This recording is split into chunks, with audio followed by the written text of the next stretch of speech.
أعوذ بالله من الشيطان الرجيم. بسم الله الرحمن الرحيم. الرحمن علم القرآن خلق الإنسان علمه البيان. الشمس والقمر بحسبان والنجم والشجر يسجدان والسماء رفعها ووضع الميزان ألا تطغوا في الميزان وأقيموا الوزن بالقسط ولا تخسروا الميزان. والأرض وضعها للأنام فيها فاكهة والنخل ذات الأكمام والحب ذو العصف والريحان فبأي آلاء ربكما تكذبان. خلق الإنسان من صلصال كالفخار وخلق الجان من مارج من نار فبأي آلاء ربكما تكذبان. رب المشرقين ورب المغربين فبأي آلاء ربكما تكذبان. مرج البحرين يلتقيان بينهما برزخ لا يبغيان فبأي آلاء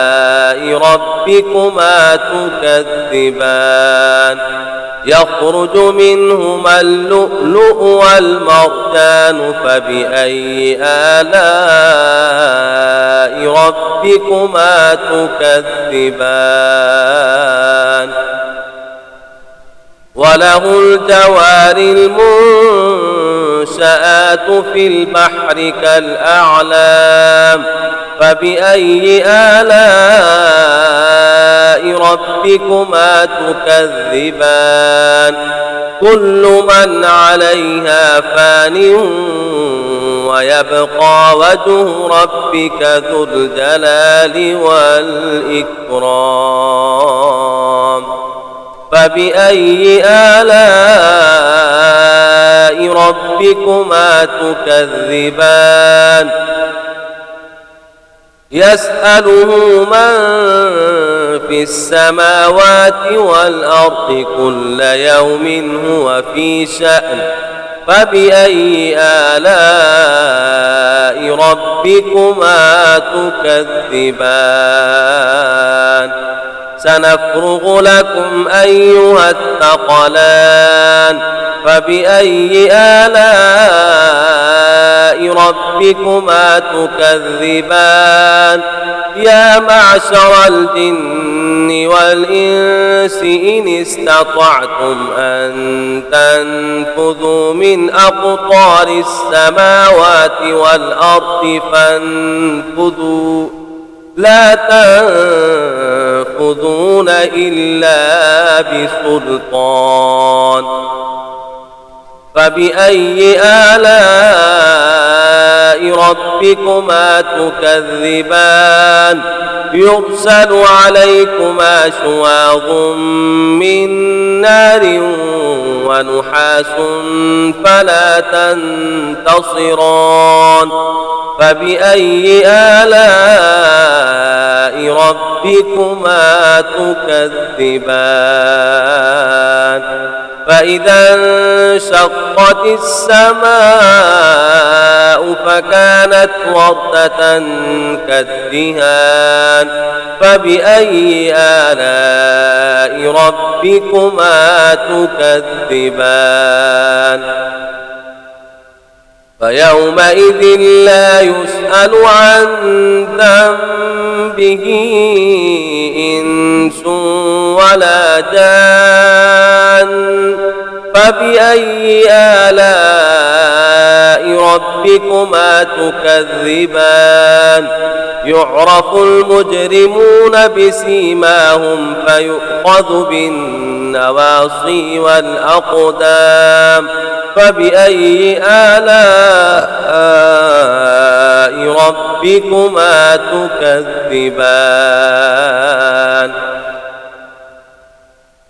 هذه جهنم التي يكذب بها المجرمون يطوفون بينها وبين حميم آن فبأي آلاء ربكما تكذبان ولمن خاف مقام ربه جنتان فبأي آلاء ربكما تكذبان ذواتا أفنان فبأي آلاء ربكما تكذبان فيهما عينان تجريان فبأي آلاء ربكما تكذبان فيهما من كل فاكهة زوجان فبأي آلاء ربكما تكذبان متكئين على فرش بطائنها من استبرق وجنى الجنتين دان فبأي آلاء ربكما تكذبان فيهن قاصرات الطرف لم يطمثهن إنس قبلهم ولا جان فبأي آلاء ربكما تكذبان كأنهن الياقوت والمرجان فبأي آلاء ربكما تكذبان هل جزاء الإحسان إلا الإحسان فبأي آلاء ربكما تكذبان ومن دونهما جنتان فبأي آلاء ربكما تكذبان مدهامتان فبأي آلاء ربكما تكذبان فيهما عينان نضاختان فبأي آلاء ربكما تكذبان فيهما فاكهة ونخل ورمان فبأي آلاء ربكما تكذبان فيهن خيرات حسان فبأي آلاء ربكما تكذبان حور مقصورات في الخيام فبأي آلاء ربكما تكذبان لم يطمثهن إنس قبلهم ولا جان فبأي آلاء ربكما تكذبان متكئين على رفرف خضر وعبقري حسان فبأي آلاء ربكما تكذبان تبارك اسم ربك ذي الجلال والإكرام بسم الله الرحمن الرحيم يا أيها المزمل قم الليل إلا قليلا نصفه أو انقص منه قليلا أو زد عليه ورتل القرآن ترتيلا إنا سنلقي عليك قولا ثقيلا إن ناشئة الليل هي أشد وطئا وأقوم قيلا إن لك في النهار سبحا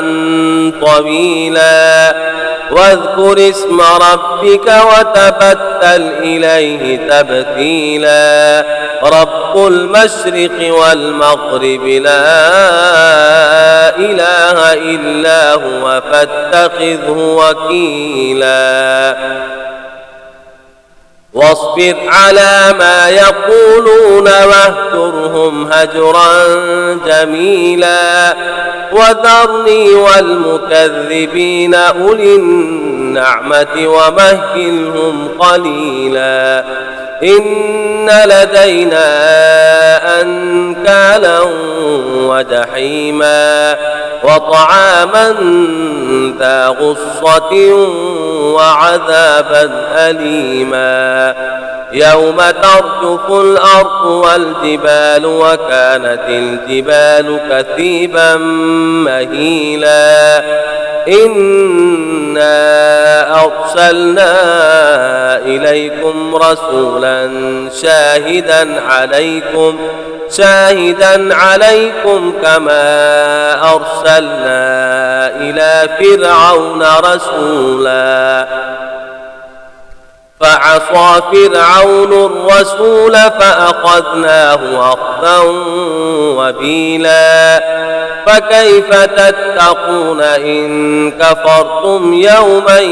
يجعل البلدان شيبا السماء منفطر به كان وعده مفعولا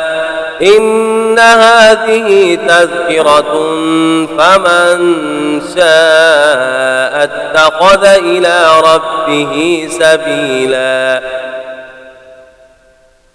إن ربك يعلم أنك تقوم أدنى من ثلثي الليل ونصفه وثلثه وطائفة من الذين معك والله يقدر الليل والنهار علم أن لن تحصوه فتاب عليكم فاقرؤوا ما تيسر من القرآن علم أن سيكون منكم مرضى وآخرون يضربون في الأرض يبتغون من فضل الله وآخرون يقاتلون في سبيل الله فاقرؤوا ما تيسر منه وأقيموا الصلاة وآتوا الزكاة وأقرضوا الله قرضا حسنا وما تقدموا لأنفسكم من خير تجدوه عند الله هو خيرا وأعظم أجرا واستغفروا الله إن الله غفور رحيم صدق الله العظيم.